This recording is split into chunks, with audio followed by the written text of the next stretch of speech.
In 2015, maybe not 2015, it's been a few years ago, I was in a worship service where the speaker of the hour was a poet. And he began his time by delivering a poem that was written in the voice of an aborted child. The poem was written to the child's mother. And functionally speaking, it was a message of condemnation. And I watched as a woman near the back of the room shifted uncomfortably in her seat until eventually she, as discreetly as she could manage, stumbled out of the room. I followed her, and I found her on a set of stairs rocking back and forth, saying, "I didn't want to." And I was able to get her some mental health help right there in real time. I knew I had a friend who was a therapist who was in the building, who was able to kind of triage her while I kept watch and I prayed. But the whole time, I just kept thinking, it shouldn't be like this.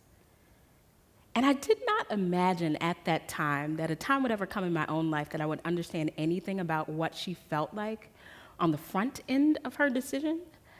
But in the years since, I, a reared Southern Baptist, an early adopter of the purity movement, who actually waited until I was married to have sex, an ex-missionary who married a minister, had 2 beautiful children, I, in the time since their births, have had 3 times that I was desperately afraid that I might be pregnant.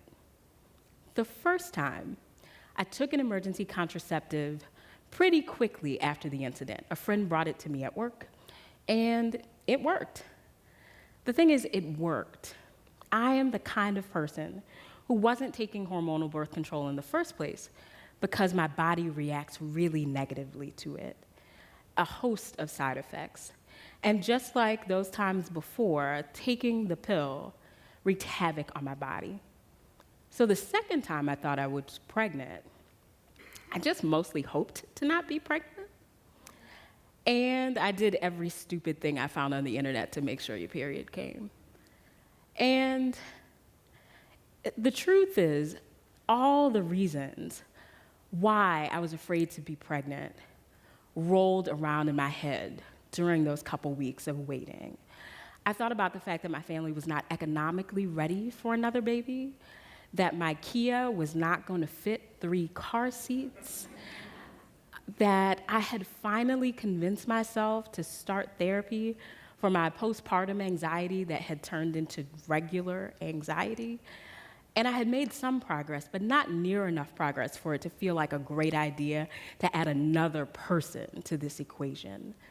I was remembering in my head the fact that I had almost died the first time I had a baby, and I had had Princess Kate level morning sickness with both my children. It felt like signing up voluntarily to have another baby was like signing up to stay behind in a hurricane. So, when my period came 4 days late, I literally praised God in the bathroom. The third time I thought I was pregnant, I doubled down on my efforts. I had decided to keep an emergency contraceptive at the house just in case. The mood struck at the wrong time. So I took the pill like 6 hours after the incident. And I did all those stupid things I found on the internet again. And I consoled myself in those weeks thinking, you know, you've made some more progress in your therapy, and though a lot of those other things haven't changed, maybe that would be helpful. And I'm happy to report that I have not had the Princess Kate level morning sickness again this time, because I'm due in May.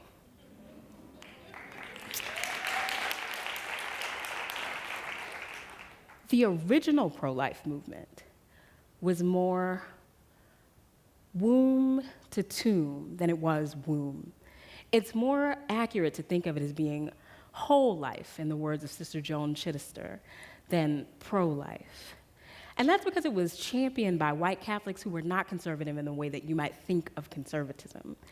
It was grounded in Catholic social teaching, which did not just say no to abortion, but it said no to war, to the death penalty, to euthanasia, in modern terms, to police brutality. And it wasn't just a list of no's. It also said yes. Yes to things like prison reform and adequate school funding and creation care, universal health care, workers' rights. But this is because it was a pro-poor people way of thinking. It was grounded in this idea that it was wrong to say to a woman that she couldn't terminate a pregnancy if you weren't in the same breath saying to her that you would help with things like prenatal health insurance on the government level. You would help with aid for poor families, benefits for children with disabilities, universal health care, affordable and streamlined adoptions, with the understanding that economic injustice is a major driver of abortion. Now, truth be told, that movement has largely thrown out the economic justice baby with the bathwater, while also advocating against two of the easiest ways to reduce the rate of abortion: birth control and comprehensive sexual education. Now, it is important to note that Black Christians are actually a lot more likely to think of abortion as wrong than white Catholics. And white evangelicals were pretty likely to be pro-choice up through the late 70s. You might wonder what changed. Well, there was a small group of segregationist conservatives who had been searching for the issue that might help them to be able to consolidate political power. People like Bob Jones and Jerry Falwell and Paul Weyrich, and sometime around the late 70s, they figured out that abortion could be it. And they were successful in that effort. And in their success, pretty quickly, those long range of principles became separated. And there wasn't really a way to vote for all those whole life ideas at the same time. Now, the truth is also that for the Black church, this was already pretty complicated. You see, the Black church could be pro-life, whole life, but it isn't, because we're afraid to talk about sex, and we're afraid to talk about unplanned pregnancies, and we are afraid to engage with politicians in a way that makes us have the power to make and maintain healthy families. When it comes to sex, we chiefly live in a place of shame. We opt for either harsh judgment, we make women disappear from serving in church when they get pregnant, and we openly gossip about who the father might be. Or we dance around issues of temptation. We talk about whether or not the youth dance team's uniforms are too tight, instead of talking about the fact that there are people leering at them while they dance. Or we talk about appropriate levels of cordiality during the greeting time, instead of talking about whether or not it's okay to flirt in church. Or we take a heads in the sand approach, and we just act like we don't notice when two single members start to routinely arrive in the same car. Or we act like we don't notice when a member's social media feed starts to consistently be morally questionable. I have a friend who in his early 20s got the woman he was seeing pregnant, and he ultimately convinced her to and paid for her to have an abortion.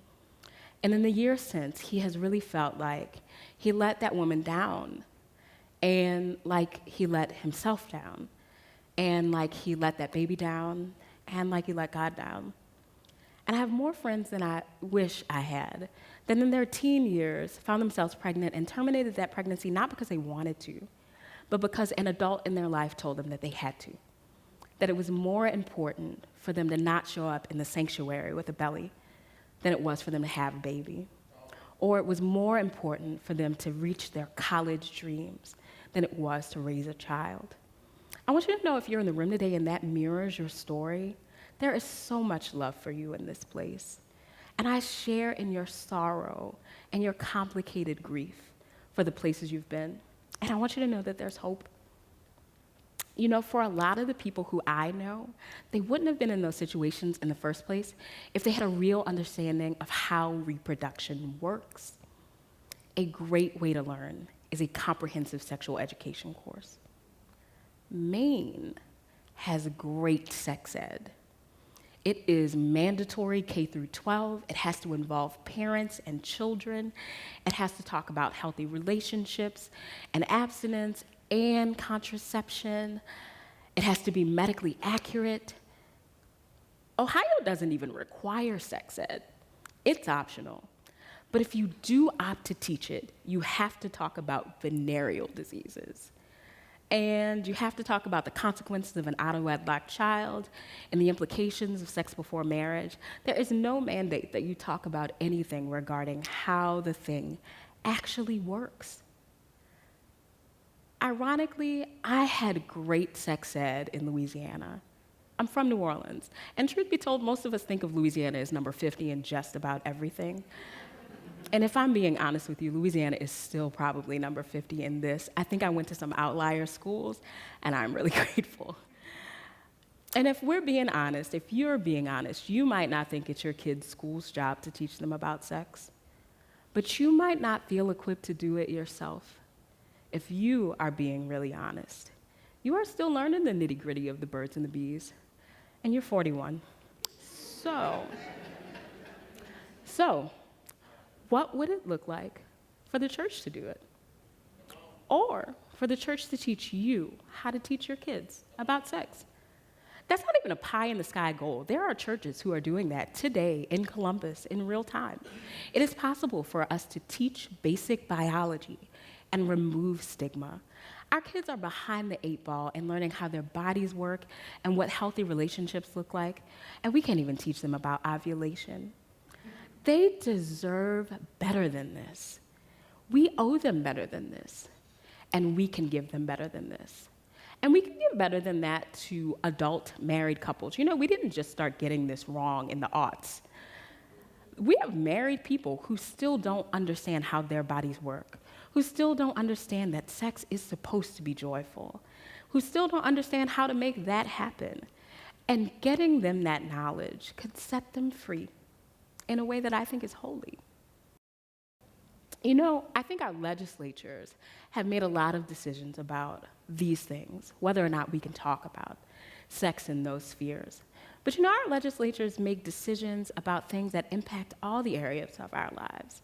Elected officials make choices that impact all of these whole life principles. And for many of us, they show up in our congregations every election season, and they kiss babies, and they hug old people, and they have an expectation that, in particular, Black people can just be relied upon to show up and vote.